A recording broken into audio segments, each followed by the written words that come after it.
말라기 3장 13절에서 4장 6절까지 말씀을 살펴보도록 하겠습니다. 마지막 6번째 논쟁으로 하나님을 대적하고 불평한 악인이 심판을 받고 하나님을 경외하는 의인에게 내리는 복과 구원과 영광을 받는 여호와의 날에 대해 말씀합니다. 3장 13절에서 15절은 우리가 무슨 말로 당신을 대적하였나이까입니다.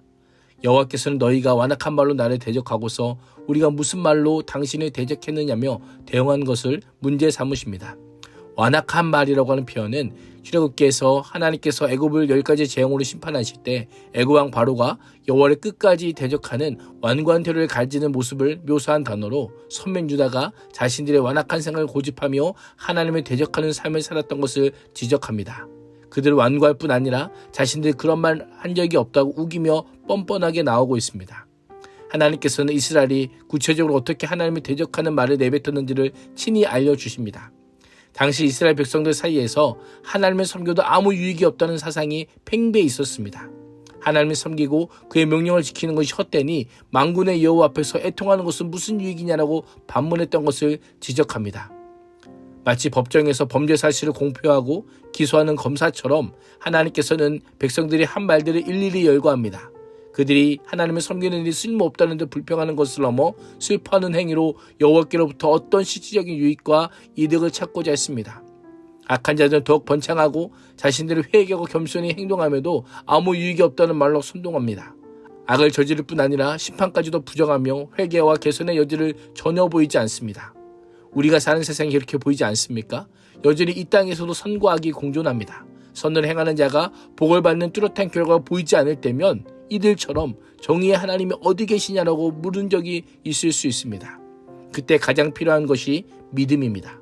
하나님은 여전히 선하신 분이요 하나님이 일하신 그 역사는 여전히 선함을 신뢰하는 것입니다. 3장 16절에서 18절은 여호와를 경외하는 자가 받을 복입니다. 말라기는 그때 여호와께서 여호와를 경외하는 사람들이 서로 하는 말을 주의 깊게 들으셨다라고 말씀합니다. 다른 모든 일에 제쳐놓고서라도 그 경건한 자들이 하는 말을 한마디도 놓치지 않고 정확하게 다 들으셨다라는 것입니다. 여호와를 경외하는 자와 그의 이름을 귀하게 여기는 자들을 여호와 앞에 있는 기념책, 즉 기억의 책에 기록하셨다라고 합니다. 말라기 선지자는 정의 하나님이 어디 계시냐라고 하는 말하는 자들과 하나님을 대항하는 자들에게 직접적인 경고를 하고 있는 겁니다. 하나님께서는 내가 정한 날에 여호와를 경외하는 자들을 나의 특별한 소유 곧 보물로 삼겠다라고 선언합니다. 사람이 자기를 섬기는 아들을 아끼는 것처럼 내가 그들을 아낄 것이다 라고 합니다. 특별한 소유라고 하는 표현은 시내산에서 맺은 언약에 따라 이스라엘 민족의 정체성을 압축하는 용어로 당시 조약이나 언약에 사용되어 둘 사이의 특별한 관계를 나타낼 때 사용되었습니다. 하나님께서 정하신 날이 언제인지 정확히 밝히진 않지만 그때 너희가 돌아와서 의인과 악인을 분별하고 하나님을 섬기는 자와 섬기지 않는 자를 분별할 것이다 라고 합니다. 유다 백성들의 목소리와는 달리 하나님께서는 악인과 의인을 구별하는 날이 온다는 반박과 함께 하나님의 정의는 사라지지 않음을 분명하게 선언합니다. 말라기 당시 선과 악에 대한 도덕적이고 신학적인 가치가 희미해지고 퇴색되고 있었을 것입니다. 의인과 악인 사이에 존재하는 분명한 차이를 선언하므로 하나님을 경외하는 자들과 하나님을 두려워하지 않고 불공평한 일을 저지른 악한 자들을 철저히 구별할 것을 목도하게 됨을 알려주고 있습니다. 4장 1절에서 3절은 의인과 악인의 결말입니다. 만군의 여호와께서 재앙과 구원의 날을 선포합니다. 보라, 그날이 오고 있다. 그날은 영광로처럼 타는 날이다. 그날에 정의의 하나님이 어디 계시냐 하며 악한 말로 대적하며 교만한 말들을 쏘내는 자들, 악을 행하는 모든 자들 지푸라기 같을 것이다.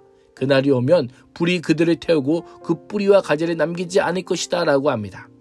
심판을 위한 불은 정화의 목적을 갖습니다. 심판과 재앙은 완전히 태워버리는 번제처럼 소멸하는 불의 이미지입니다. 그러나 만군의 여호와는 내 이름을 경외하는 너희에게는 공의로운 태양이 떠올라서 치료하는 광선을 발할 것이다 라고 말씀합니다. 모든 어두움과 슬픔과 부조리와 불법을 물러가게 하는 하나님의 공의로운 심판의 날이 밝을 것이고 그 결과 악한 시대를 거슬러 살면서 온갖 상처로 고통받던 이들을 깨끗하게 낫게 하십니다. 치료하는 강선이 비추어지자 어둡고 답답한 곳에 갇혀있던 송아지가 햇살에 빛나는 아침에 웅크리고 있던 자세를 떨치고 일어나 밖으로 나가 펄쩍펄쩍 뛸 것이다 라고 합니다.